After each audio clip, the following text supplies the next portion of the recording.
Hello and welcome back to my channel. Thanks for checking in.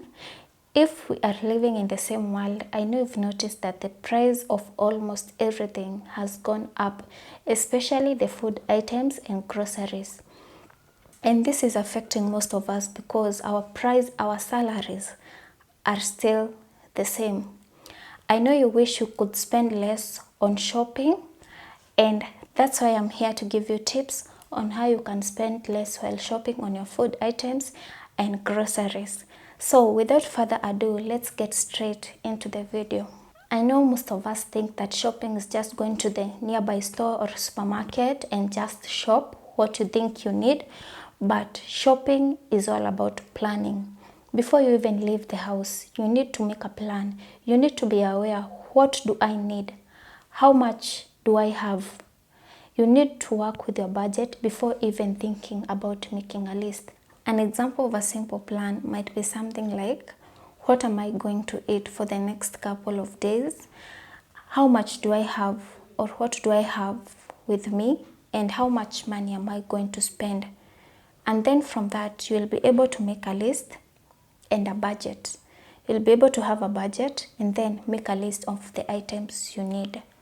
Now the most important thing we have is this list. The list is going to help you stick to the plan and avoid impulse buying. Another thing that you will need while going to do your shopping is always carry a shopping bag. You might think that a shopping bag will just cost me 50 shillings, but it does not make sense that you are spending 50 shillings on a shopping bag that you left back at home. Remember to carry a calculator if you don't have a phone, because it is also going to help you stick to your budget. And then don't go shopping on an empty stomach.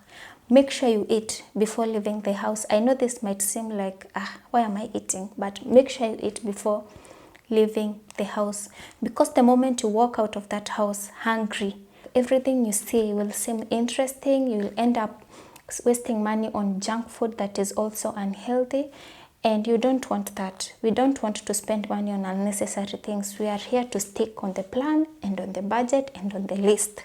So yeah, it is always good to live when you are full. If you have a friend or a family member that lives nearby, you might consider partnering up with them. This way you're going to buy things in bulk and cost share, Another thing is, if you don't have any of the two, please go shopping alone, because the moment you tag along your kids, the moment you tag along your brothers and sisters, the moment you tag along your girlfriend, you are going to spend on expensive things that were not on your list from the beginning. And some of these people you cannot resist. You cannot say no to your kids. Sometimes you are tempted to buy them what you want. You cannot say no to your girlfriends. You will end up buying them what they want, and you will not stick to the list. So please try and go shopping alone. This way you are going to save more. By now, I assume you know where to shop. In my case, I prefer shopping at supermarkets because they have a variety of items and they tend to be cheaper compared to retail shops. And also this will encourage you to shop in bulk.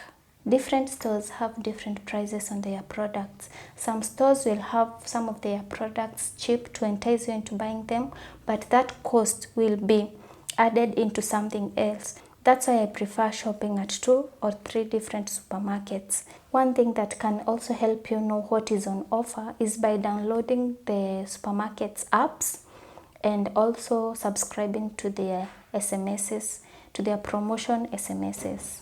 This helps a lot. So the moment you leave the house, you know what exactly is on offer on a specific store.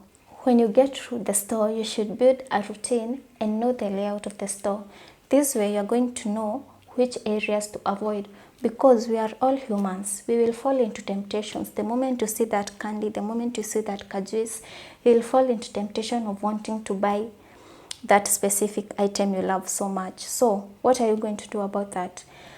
Knowing the layout helps you avoid those unnecessary things. Another thing is, you will not spend a lot of time wandering around and buying those unnecessary items. These supermarkets are clever.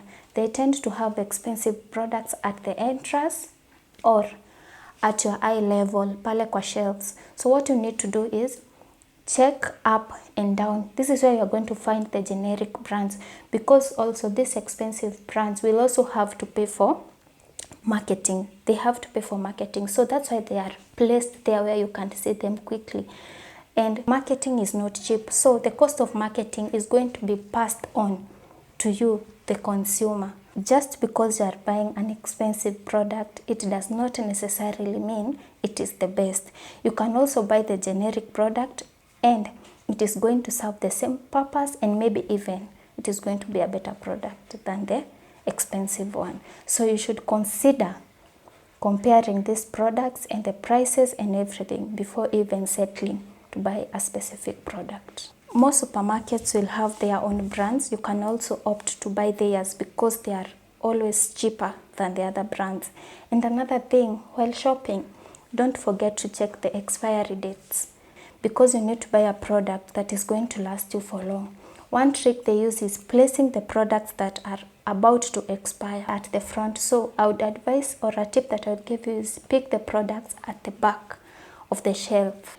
For groceries, you might consider buying them at your nearest market. This way they are cheaper and healthier. If you live in Thika Road, you might consider going to Githurai Market. We also have City Market and many other markets. Niko very sure where you live, you have a soko near you, a big market near you.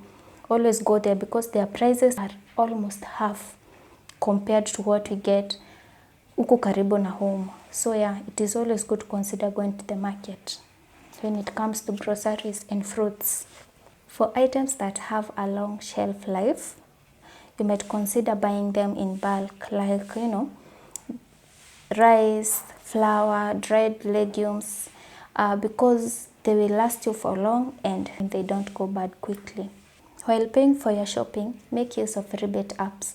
Some of these will offer you cashback, others will earn you loyalty points that you may redeem at a later date. Extra tip is, once you get home, you store your food properly so that they don't go bad quickly.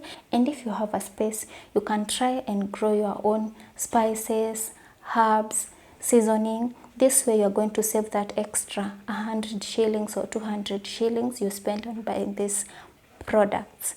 And that's it for this video. I hope you've enjoyed. Thanks so much for watching. Also consider subscribing and joining my YouTube family. I'll see you in my next video. Bye bye.